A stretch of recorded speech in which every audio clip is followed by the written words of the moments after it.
नमस्कार, न्यूज 18 देख रहे हैं आप। मैं हूं आपके साथ आरजू साईं। सबसे पहले बात करेंगे बागेश्वर से आ रही बड़ी खबर की। यहां कपकोट में परथी नदी में 4 बच्चे डूब गए हैं, जिनमें से 3 बच्चों के शव निकाल लिए गए हैं, जबकि एक की तलाश जारी है।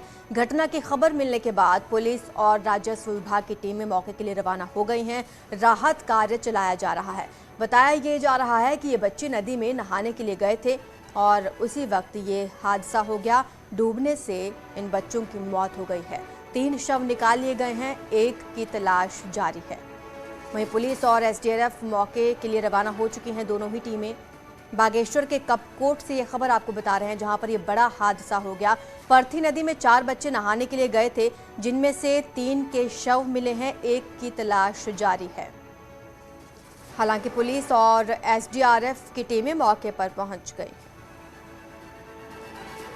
3 जून को चंपावत में रिकॉर्ड मतों से जीत दर्ज कराने के बाद सीएम पुष्कर सिंह धामी ने सोमवार को विधिवत विधानसभा की सदस्यता ग्रहण की। विधानसभा में आयोजित समारोह में विधानसभा अध्यक्ष रितु खंडूरी ने बतौर विधायक सीएम पुष्कर सिंह धामी को पद एवं गोपनीयता की शपथ दिलाई।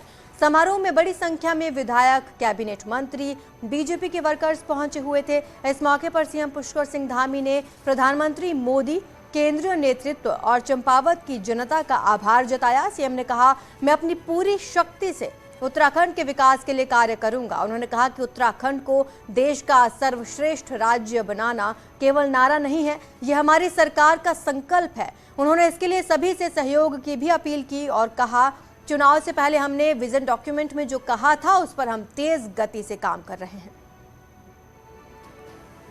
के आधार पर सरलीकरण, समाधान और विस्तारण के आधार पर लगातार जनता को समर्पित सरकार है। हमारी जितनी भी जन कल्याणकारी योजनाएं होंगी, हम पूरे प्रदेश में एक साथ उन योजनाओं को लागू करेंगे। उन योजनाओं के लिए हमारे अधिकारीगण, कर्मचारीगण पूरे मनोभाव से काम करेंगे। इस भावना को लेकर हम आज ये भी संकल्प लेते हैं कि उत्तराखंड राज्य को आगे बढ़ाने के लिए हम हर किसी को, पक्ष हो विपक्ष हो, सबको साथ में लेकर हम आगे बढ़ेंगे और उत्कृष्ट उत्तराखंड का निर्माण करेंगे। राहुल गांधी के विजन को लेकर कांग्रेस पूरे देश में प्रोटेस्ट कर रही है, उत्तराखंड में भी कांग्रेस प्रोटेस्ट कर रही है। देखिए, मोदी जी के प्रधानमंत्री बनने के बाद देश के अंदर जो भ्रष्टाचार के मामले हैं, चोरी के मामले हैं, बेईमानी के मामले हैं, घोटाले हैं, वो सारे उनका सबका समापन हो रहा है। और आज मोदी जी इस पारदर्शिता से काम कर रहे हैं। उसका परिणाम है कि देश के अंदर 8 सालों में जो एक वातावरण निर्मित हुआ है, वो अपने आप में उत्साह का वातावरण है, ऊर्जा का वातावरण है, एक उमंग का वातावरण है। 2014 से पहले देश के अंदर भ्रष्टाचार और घोटालों की बाढ़ थी। आज उन सब से अपना फेस सेविंग करने के लिए इस प्रकार के धरने प्रदर्शन किए जा रहे हैं। जबकि काम अगर किसी ने गलत किया है तो मैं समझता हूं कि मोदी जी के शासनकाल में वो बच नहीं पाएगा, और किसी ने अगर कोई खराब काम नहीं किया है तो वो भी जो है उसको किसी प्रकार की कोई परेशानी नहीं होगी। कल से विधानसभा का बजट सत्र शुरू होगा और इस सत्र में आम बजट पेश किया जाएगा। साथ ही आर्थिक सर्वे की रिपोर्ट भी सदन के पटल पर रखी जाएगी। 20 जून तक चलने वाले इस सेशन में 4 धाम यात्रा समेत कई मुद्दों पर सत्ता पक्ष और विपक्ष में खींचतान देखने को मिल सकती है। सत्र के पहले दिन शाम 4 बजे बजट पेश किया जाएगा। करीब 63,000 करोड़ का ये बजट रहेगा, जिसमें बीजेपी की चुनावी घोषणाओं को जगह मिल सकती है।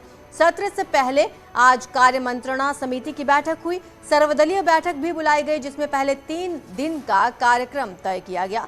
साथ ही विपक्ष से शांतिपूर्ण सदन चलने देने की अपील की गई। वहीं विपक्ष ने भी भरोसा दिया है कि नियमों से सदन चलने दिया जाए और विपक्ष को बात रखने का मौका दिया जाए।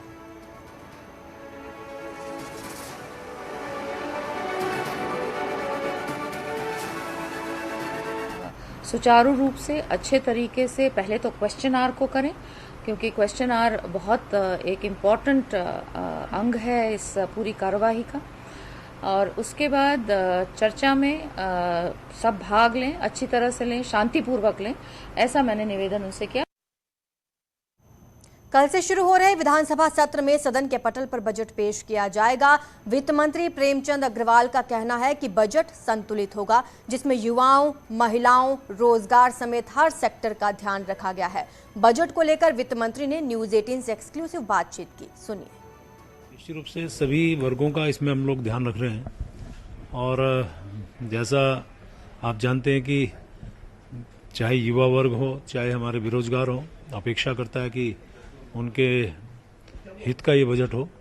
हमने कोशिश की है कि कैसे हम पलायन को रोकें, कैसे हम बेरोजगारी को कम करें और किस प्रकार से हम लोग महिलाओं के लिए काम करें, किसानों के लिए काम करें और उस गरीब के लिए हम क्या कुछ कर सकें। ये सारी व्यवस्थाएं, इस प्रावधान सारे हमने बजट में किए हैं और मुझे लगता है कि निश्चित रूप से ये बजट जो है सभी लोगों के हित का बजट होगा, संतुलित बजट होगा और माननीय मुख्यमंत्री जी के मार्गदर्शन में और जिस प्रकार से बजट की हमने तैयारी की है सभी लोगों को पसंद आएगा। सर, इसमें जो स्टेक होल्डर से आपने अलग अलग बातचीत की कुमाऊं और गढ़वाल में, उनके सुझाव किस रूप में आप समाहित कर रहे हैं? कोई नई योजनाओं के रूप में देखने को मिलेगा या पुरानी योजनाओं में कुछ संशोधन मिलेगा? नहीं, बहुत सी चीज़ें हैं जिन पे उन्होंने बहुत अच्छे सुझाव दिए हैं। उन सभी को जो हमारे को लगता है कि ये करना अति अनिवार्य है उस पर हमने फोकस किया है। राज्य बहुत छोटा है, सोर्स के साधन भी बहुत सीमित हैं। हम लोग कोशिश कर रहे हैं कि जो हमारे विभाग है उसमें पारदर्शिता लाई जाए। पारदर्शिता ला के भी यदि हम उनके सोर्स ऑफ इनकम बढ़ा सके तो निश्चित रूप से उसमें हमें लाभ मिलेगा। कैमरा पर्सन दीपक उपाध्याय के साथ सुनील नौपरवात, न्यूज़ 18 देहरादून। मंगलवार से शुरू हो रहे बजट सत्र की तैयारियों का जायजा लेने के लिए विधानसभा अध्यक्ष ऋतु खंडूरी ने सदन का निरीक्षण किया।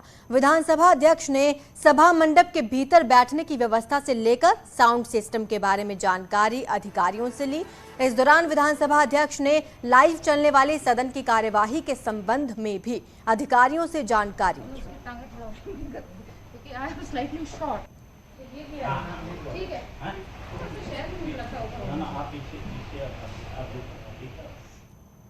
मंगलवार को बजट सत्र की शुरुआत होगी तो सरकार के सामने नेता विपक्ष वो शख्स होंगे जो बीजेपी सरकार में कैबिनेट मंत्री रह चुके हैं। ऐसे में नेता विपक्ष यशपाल आर्य के लिए सरकार को घेरने और अपने विधायकों को साधने का काम किसी चुनौती से कम नहीं है।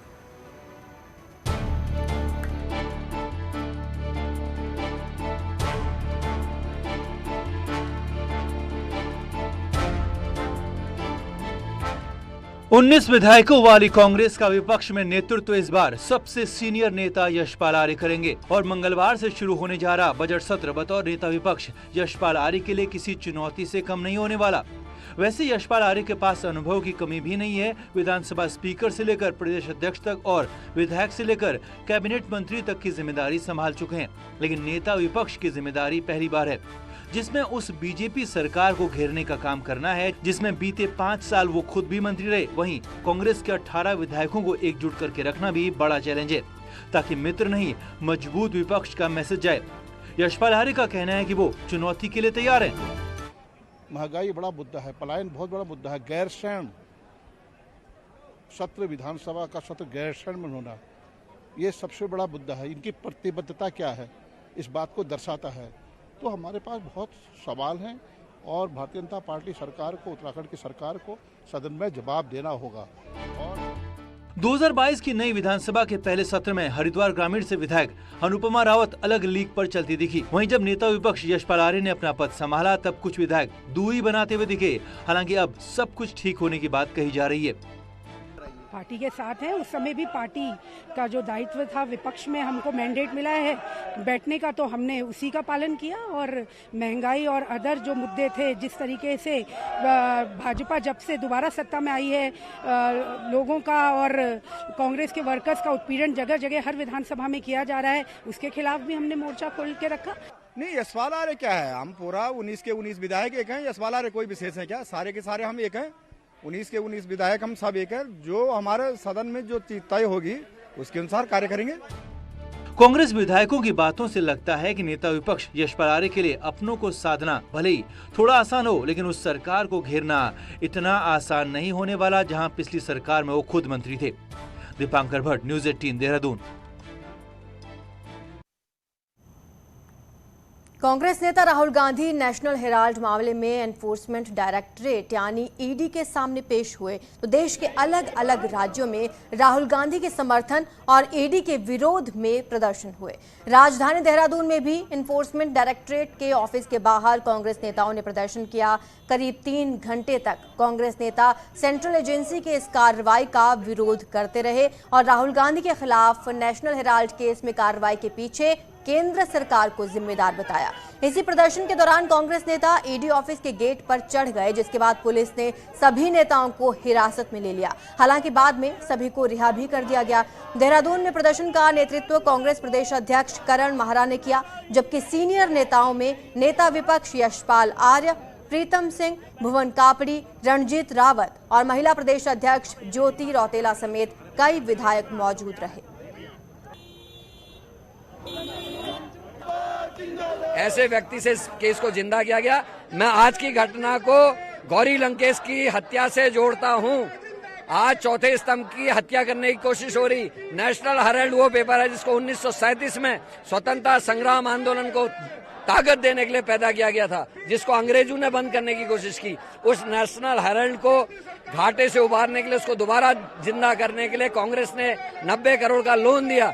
बीजेपी के पेट में दर्द होना स्वाभाविक था और आज नेशनल हेराल्ड को दोबारा खत्म करने की कोशिश की जा रही है। साथ में राहुल और सोनिया जी की इमेज को खराब करने की कोशिश करी जा रही है। हम पूरे राष्ट्र में आंदोलनरत हैं और हम आज कहना चाहते हैं, विपक्ष के किसी भी नेता को अगर दबाया जाएगा, उसकी सही बात को अगर दबाया जाएगा, कांग्रेस इसी तरीके से संघर्ष करेगी, सड़कों में आंदोलन करेगी। अपने 2 दिवसीय दौरे पर टिहरी पहुंचे केंद्रीय मंत्री प्रहलाद जोशी ने नई टिहरी में अलग अलग योजनाओं के लाभार्थियों के साथ संवाद किया। इस मौके पर वन मंत्री सुबोध हुनियाल, टिहरी सांसद माला राज्य लक्ष्मी शाह समेत विधायक मौजूद रहे। वहीं केंद्रीय मंत्री ने केंद्र और राज्य सरकार की चलाई जा रही योजनाओं को लेकर लोगों से संवाद किया और फीडबैक भी लिया। इस मौके पर केंद्र और राज्य सरकार की चलाई जा रही योजनाओं से लाभान्वित लोगों ने केंद्र और राज्य सरकार का आभार भी जताया। केंद्रीय मंत्री ने कहा कि पीएम मोदी के निर्देश पर केंद्र और राज्य सरकार की योजनाओं के बारे में फीडबैक लिया जा रहा है। जिसमें हमने 3 लाख का लोन उठाया। इसे दूर दराज के इलाके में हमको भेज रहे हैं और अपने अपने राज्य में हम कभी जाते हैं, लेकिन इस बार प्रधानमंत्री जी का निर्देश है कि आप दूसरे राज्य में जाओ, उधर बात करो, उधर का स्थिति समझो, हमारा स्कीम कैसे अनुष्ठान हो रहा है उसका एग्जामिन करो। मैंने अपने क्षेत्र की बात ही रखी। मैं आंगनवाड़ी कार्यकर्ता हूं और हमें जिन समस्याओं का सामना करना पड़ रहा है, इस पोषण मिशन के अंतर्गत जो कार्यक्रम होते हैं, वो समस्या मैंने रखी और मुझे उम्मीद है कि सर ने मुझे आश्वासन तो दिया है और उम्मीद भी है मुझे। मुख्यमंत्री पुष्कर सिंह धामी आज ऋषिकेश पहुंचे। यहां एम्स ऋषिकेश के पास बन रहे भव्य माधव सेवा सदन के शिलान्यास कार्यक्रम में शिरकत की। गौरतलब है कि 400 बेड का अत्याधुनिक आवास और भोजन गृह एम्स में दूर दूर से आने वाले मरीजों और तीमारदारों के लिए बनाया जा रहा है, जो दिसंबर तक बनकर तैयार भी हो जाएगा। इस कार्यक्रम में संत समाज और राष्ट्रीय स्वयंसेवक के उच्च पदाधिकारी मौजूद रहे। मुख्यमंत्री ने उत्तराखंड सरकार की ओर से सदन निर्माण के लिए 50 लाख रुपए देने की घोषणा की। इसके साथ ही कहा, यह सदन एम्स के मरीजों के लिए बड़ा मददगार साबित होगा।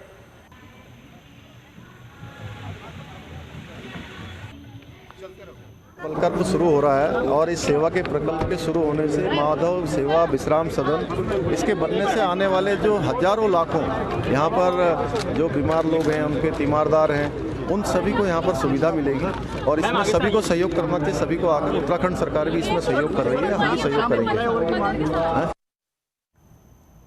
रुड़की शहर और आसपास के इलाकों में पेट्रोल डीजल की भारी किल्लत होने लगी है। हालात ये हैं कि किल्लत की खबर मिलते ही पेट्रोल पंपों पर भीड़ लगना शुरू हो गई, जिससे कई अन्य जगहों पर पेट्रोल पंप पर तेल खत्म हो गया और पंप बंद करने पड़े। पेट्रोल पंप संचालकों का कहना है कि सप्लाई कम होने से दिक्कत हो रही है और कुछ दिन में ये ठीक भी हो जाएगा, जबकि लोगों का कहना है कि घंटों लाइन में लगने के बावजूद पेट्रोल डीजल नहीं मिल रहा।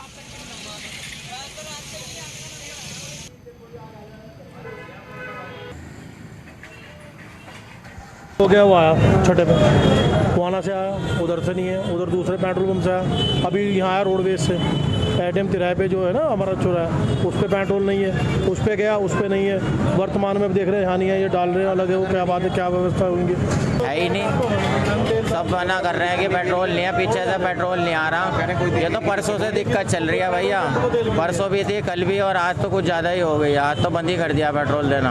अभी क्या स्थिति है? ठीक है, बढ़िया, हमारे यहाँ से तो बढ़िया है, कोई दिक्कत नहीं है। ऊपर से सप्लाई कम हो रही है? नहीं, ऐसा कोई नहीं है भाई, वो ये चीज़ ऐसी है, ट्रांसपोर्ट की है, उसकी है, कोई दिक्कत तो ऐसा है नहीं। चारधाम यात्रा के दौरान मैदान से पहाड़ तक हिंदुस्तान पेट्रोलियम के पेट्रोल पंप पेट्रोल से खाली हो रहे हैं। खाद्य आपूर्ति विभाग इस समस्या को सुलझाने का प्रयास तो कर रहा है, लेकिन तेल कंपनियों की आपसी लड़ाई के चलते मैदान से पहाड़ तक पेट्रोल डीजल की किल्लत हो रही है। अकेले हरिद्वार में जहां तकरीबन 50 एचपी के पेट्रोल पंप हैं, इसके साथ ही पूरे चारधाम रूट पर कुल 50 पेट्रोल पंप पर डीजल पेट्रोल खत्म हो चुका है। अधिकारियों के अनुसार वो लगातार तेल कंपनियों के संपर्क में हैं और पहाड़ों पर डीजल पेट्रोल पहुंचता रहे, इसके लिए कदम उठाए जा रहे हैं।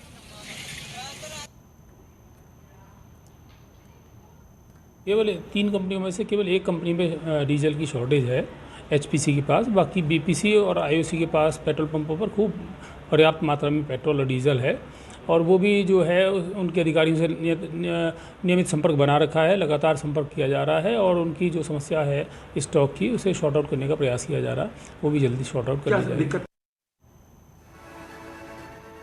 उत्तराखंड देश का ऐसा तीसरा राज्य बनने जा रहा है जो जल्द ही सरकारी राशन फूड ग्रेन एटीएम के जरिए देगा, यानी अब मशीन में पैसे डालकर आपको सरकारी राशन मिलेगा।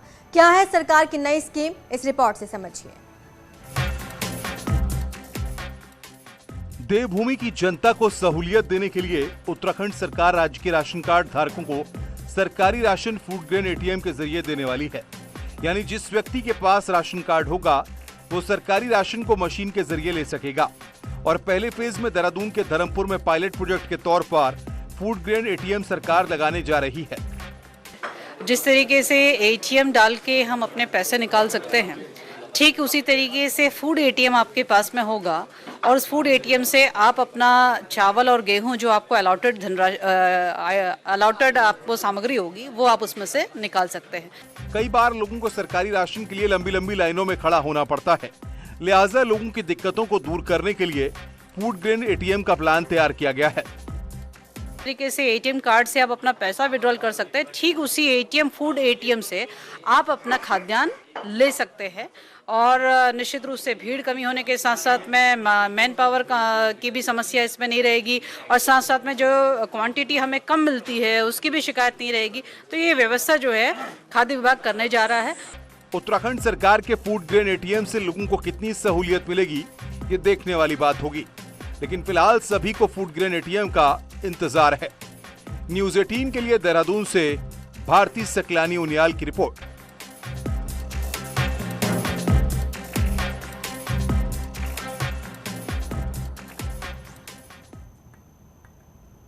हरिद्वार पुलिस ने रानीपुर कोतवाली क्षेत्र के शिवालिक नगर में ज्वेलरी शॉप में हुई लूट का खुलासा कर दिया। 8 जून को इस शॉप के मालिक ने साहस दिखाते हुए एक बदमाश को लूट वाले दिन ही पकड़ लिया था। वहीं पुलिस ने लूट का खुलासा करते हुए इसमें शामिल 5 बदमाशों को गिरफ्तार कर जेल भेज दिया है, जबकि लूट का मास्टरमाइंड और एक अन्य बदमाश समेत 2 बदमाश अभी भी फरार बताए जा रहे हैं। हरिद्वार के एसएसपी योगेंद्र सिंह रावत ने बताया कि पकड़े गए बदमाश शातिर गैंग के सदस्य हैं और ये लूटपाट की वारदात को अंजाम देने के साथ बाइक चोरी करते हैं। पुलिस ने बदमाशों की निशानदेही पर चोरी की 8 मोटरसाइकिल बरामद की हैं। कल इसके 5 सदस्यों को गिरफ्तार किया गया है लक्सर थाना क्षेत्र से, जिनसे की घटना में जो लूटा गया सामान है उसमें से काफ़ी सामान बरामद हुआ है। पूछताछ में ये भी पता चला कि ये लोग मोटरसाइकिलों की चोरी भी किया करते हैं और पूछताछ में इनसे 8 मोटरसाइकिलें भी बरामद हुई हैं जो विभिन्न थाना क्षेत्रों से चोरी की गई हैं। कुछ 2020 की हैं और कुछ 2022 की हैं मोटरसाइकिलें हैं। नैनीताल के नैना देवी शक्तिपीठ में अब प्रदेश मर्यादित कपड़ों के साथ करना होगा। बकायदा इसके लिए नैना देवी में मंदिर ट्रस्ट ने मंदिर के गेट पर बोर्ड लगा दिया है, जिसमें ये साफ लिखा है कि मंदिर में मर्यादित और शालीन वस्त्रों के साथ ही प्रवेश करें। हालांकि मंदिर प्रबंधन समिति का कहना है कि कपड़ों के लिए किसी को बाध्य नहीं किया जा सकता, लेकिन मंदिर प्रशासन से मंदिर में आने वाले श्रद्धालुओं से शालीन और मर्यादित कपड़े पहनकर ही मंदिर में आने की अपील की गई है। साउथ से काफ़ी मंदिरों से लोग आते थे जो बिल्कुल पूरे विधि विधान पूर्वक पूजा अर्चना करते हैं। वह लोकल की काफ़ी पब्लिक ऐसी थी जो काफ़ी मांग कर रही थी कि इस चीज़ की कि इस तरीके के वस्त्र या इस तरीके से यहाँ मंदिर में प्रवेश करें। एक मंदिर समिति का एक रूल रेगुलेशन आप तैयार करें, जो उसको लेके ये सब तैयार किया गया। नहीं, अब हम किसी को वस्त्रों के लिए हम किसी को कुछ रोक नहीं सकते, लेकिन जिसके नज़र में जो मर्यादित हो, जो शालीनता हो, उस तरीके से वो मंदिर में प्रवेश करे।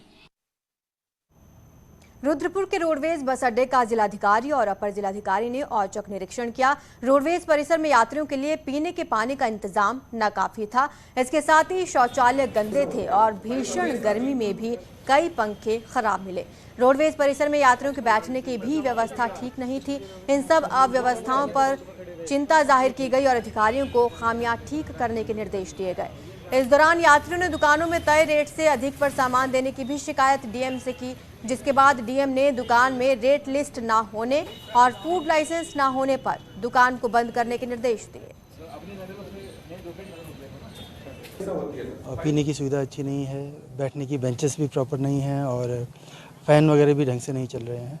उसके साथ साथ शौचालय में भी बहुत गंदा पाया गया। दुकान में रेट लिस्ट भी लगी नहीं हुई है। इससे होता क्या है कि एक तरफ जो यात्री हैं उनको असुविधा होती है और ऊंचे दामों पे उनको सामान खरीदना पड़ता है। तो इसमें इनका जो यथा चालान भी किया गया है और निर्देश दिए गए हैं कि आगे से अपनी व्यवस्थाएं चाक चौबंद रखें। केदारनाथ रूट पर 153 घोड़े खच्चरों की मौत के बाद सरकार हरकत में आई है और अब पशुपालन विभाग गौरीकुंड में घोड़े खच्चरों के लिए 43 लाख की मदद से वाटरप्रूफ शेल्टर्स बनाने जा रहा है। इस शेल्टर में करीब 1,500 घोड़ों के लिए जगह होगी। केदारनाथ यात्रा व्यवस्था में 8,500 से अधिक घोड़े खच्चर रजिस्टर्ड हैं, लेकिन घोड़े खच्चरों के लिए उचित व्यवस्था न होने और यात्रा का अत्यधिक दबाव होने के कारण एक के बाद एक घोड़ों की मौत हो रही थी, जिसके बाद पशुपालन मंत्री ने केदारनाथ का दौरा कर व्यवस्थाओं का जायजा लिया था।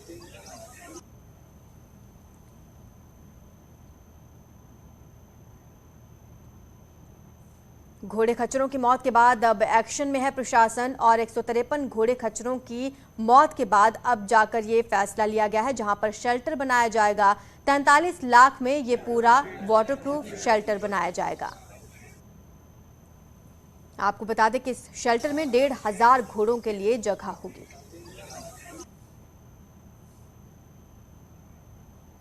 चलिए देश के सबसे विश्वसनीय और वास्तव में नंबर 1 अंग्रेजी समाचार चैनल के बारे में बात करते हैं। जी हां, हम बात कर रहे हैं CNN न्यूज़ 18 की, जो अपने निष्पक्ष, संतुलित और सबसे सटीक समाचार को अंग्रेजी भाषा में प्रसारित करने के लिए चार्ट में सबसे ऊपर रहा है। ये दैनिक समाचारों में बिना किसी छेड़छाड़ और निष्पक्ष खबरों के खुराक के लिए अंग्रेजी भाषा के दर्शकों की पहली पसंद है।